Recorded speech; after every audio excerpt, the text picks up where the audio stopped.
Hi అండి. Hello, నమస్తే. నేను మీ గోపిని, జర్నలిస్ట్‌ని. అయితే గత కొద్ది రోజుల నుంచి కూడా ఈ పెన్షన్‌లకి సంబంధించి పెద్ద ఎత్తున వివాదం జరుగుతున్న తరుణంలో వాళ్ళకందరికీ కూడా శుభవార్త తెలిపే విధంగా కూడా ముఖ్యమంత్రి చంద్రబాబు నాయుడు నిర్ణయం తీసుకొని ఈసారి మాత్రం ఆల్మోస్ట్ అందరికీ కూడా అంటే ఈ సదరన్ సర్టిఫికేట్లు రీ ఏదైతే ఉంటుందో ఈ వెరిఫికేషన్‌లో ఇచ్చిన తర్వాత వాళ్ళకి నోటీసులు ఇచ్చి కొంతమంది తీసేయడం జరిగింది. కొంతమంది యాడ్ చేయలేదు, తీసేయడం జరిగింది. ఆ పర్సంటేజ్‌ని తగ్గిచ్చేశారు.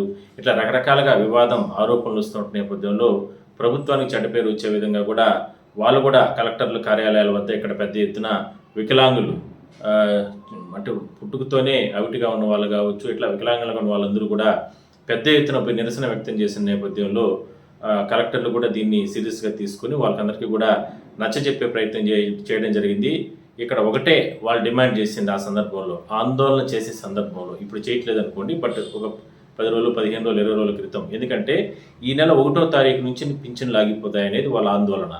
ఇంకోటి పర్సంటేజ్ పూర్తిగా కూడా తగ్గిచ్చేశారనేది వాళ్ళ వాళ్ళ ఆందోళన. దానివల్ల 80%, 90% ఉన్న వాళ్ళందరూ కూడా తగ్గిచ్చేసిన కారణంగా వాళ్ళ కంప్లీట్ బెనిఫిట్స్ అన్నీ కూడా అంటే ఈ పింఛన్ను ఆగిపోవడంతో పాటు, లేదంటే పింఛన్ ఆగిపోకుండా ఒకవేళ 15,000 వస్తామని వాళ్ళకి 6,000కి అయిపోవడం కానీ, మరోవైపు కొంతమందికి రాకుండా పోవడం కానీ కూడా జరిగే అవకాశం ఉంటుంది. అట్ ద సేమ్ టైము 80-90% ఉన్న వాళ్ళది 40%, 45%, 30%, 35%కి వస్తే మిగిలిన బెనిఫిట్స్ అన్నింటినీ కూడా వాళ్ళు కోల్పోతారు. ఉద్యోగాల అవకాశాలు కోల్పోతారు. రిజర్వేషన్ ప్రకారం వాళ్ళకి వచ్చే కోటాలు కోల్పోతారు అనే ఒక ఆందోళనతో వాళ్ళు కాస్త వాళ్ళ ఆవేదన వ్యక్తం చేయడం జరిగింది. సో దీనిపైన సుదీర్ఘంగా చర్చించడానికి మరో 2-3 రోజుల్లోనే ముఖ్యమంత్రి గారు కూడా దీనిపైన ఒక సమీక్ష చేసి రాష్ట్ర వ్యాప్తంగా జరుగుతున్న ఈ వికలాంగులకు సంబంధించినటువంటి వ్యవహారం ఏదైతే సదరన్ సర్టిఫికేట్ రీవెరిఫికేషన్లకు సంబంధించి ఆ సందర్భంగా వీళ్ళని డాక్టర్లు నిజంగానే అంటే వీళ్ళు బాధితులు ఎవరైతే ఏం చెప్తున్నారు అంటే, మా ప్రాంతంలోకి వచ్చారు, మా గ్రామంలోకి వచ్చారు, మా ఊర్లోకి వచ్చారు, అక్కడ ఎటువంటి ఎక్విప్మెంట్స్ ఉండవు, లేకుండా నేరుగా మాన్యువల్గా చూసి మీరు బాగానే ఉన్నారు కదా, మీకు ఇంత పర్సంటేజ్ ఎందుకు వేసుకున్నారు, అప్పుడు ఎవరు వేశారు అంటే మీరు అనే ఒక అభద్రతా భావంతో ఒక ఇదిగా మాట్లాడారు. అది మమ్మల్ని కలిచివేసింది. అట్లా అంటే టెక్నికల్గా ఆ విధంగా మాట్లాడేసి, నేరుగా అట్లా మాట్లాడేసి ఏదో వాళ్ళు పేపర్ పైన రాసుకొని వెళ్ళి ఈ విధంగా ఆన్లైన్లో పెట్టడం అనేది కరెక్ట్ కాదు అనేది వాళ్ళ ఆవేదన. దానివల్లనే మాకు ఇంత నష్టం జరిగింది అనేది. సో అట్లాంటి వర్షన్ ఒకటి జరుగుతూ ఉంటే, ఇంకొక వర్షన్ ఏరా అంటే, మేము ఎంతో తక్కువ మంది ఉన్నాము, వికలాంగులు మా జీవితము మేము పుట్టుకతోనే మేము విధంగా పుట్టాము, మరి మమ్మల్ని ప్రభుత్వం ఇన్ని సబ్సిడీలు ఇన్ని రకాల బెనిఫిట్స్ ప్రభుత్వం అందరికీ కల్పిస్తుంది కదా, మరి మేమేం చెడ్డ చేశాము, మాకెందుకు ఇలాంటి శిక్షలను వేస్ట్ చేస్తున్నారు, మాకు అవకాశం కల్పించండి, మాకున్న బెనిఫిట్స్ అదొకటే, జీవితంలో మాకు ఉద్యోగాలు లేవు, రకరకాల ఇష్యూస్ ఉన్నాయి, పెళ్ళిళ్ళు లేవు, రకరకాల ఇబ్బందులు పడుతున్నాం, పుట్టుకతోనే మేము ఆ విధంగా పుట్టాం కాబట్టి మాకు ప్రభుత్వం సహకరించి ఇప్పుడు వచ్చే పింఛన్లు అంటే కొనసాగించండి, దాంట్లో నిజంగానే ఏదైనా సరే పొరపాట్లు జరుగుంటే అలాంటి వారిని తీయండి తప్ప 100 మందిలో 90 మందిని తీసేసి పెట్టడం కానీ, లేదంటే ఇట్లా రకరకాలుగా ఇట్లా చేయడం కానీ కరెక్ట్ కాదంటూ కూడా వాళ్ళు ఆ నిరసన చేస్తున్న సందర్భంలో ఆవేదన వ్యక్తం చేయడం జరిగింది. సో మొత్తం మీద ప్రభుత్వం స్పందించింది. వాళ్ళకు సంబంధించి వాళ్ళకి న్యాయం చేయాలనే ఆలోచనతో సుదీర్ఘ చర్చ దీనిపైన చేయాలని ముఖ్యమంత్రి గారు కూడా అన్ని జిల్లాల నుంచి కూడా ఫీడ్బ్యాక్ తెప్పించుకున్న తర్వాత పెన్షన్లకు అందరికీ, ఎవరైతే ఈ వికలాంగులకు అందరికీ సదరన్ సర్టిఫికేట్లు నోటీసులు ఇచ్చారే కానీ సదరన్ సర్టిఫికేట్లు ఇవ్వలేదు.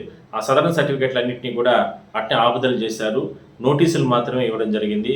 ఆ నోటీసులు కూడా మీరు ఎవరు కూడా ఆందోళన చెందొద్దండి, దీనిపైన మరోసారి సమీక్ష చేసిన తర్వాత ప్రభుత్వ ఆదేశాల ప్రకారం మీకు అందరికీ కూడా న్యాయం చేస్తాం, ఎందుకంటే వీళ్ళు చెప్పినట్లు లేవనెత్తిన అంశాలన్నింటినీ కూడా పరిలోకి తీసుకుంటామని కూడా చెప్పడం జరిగింది.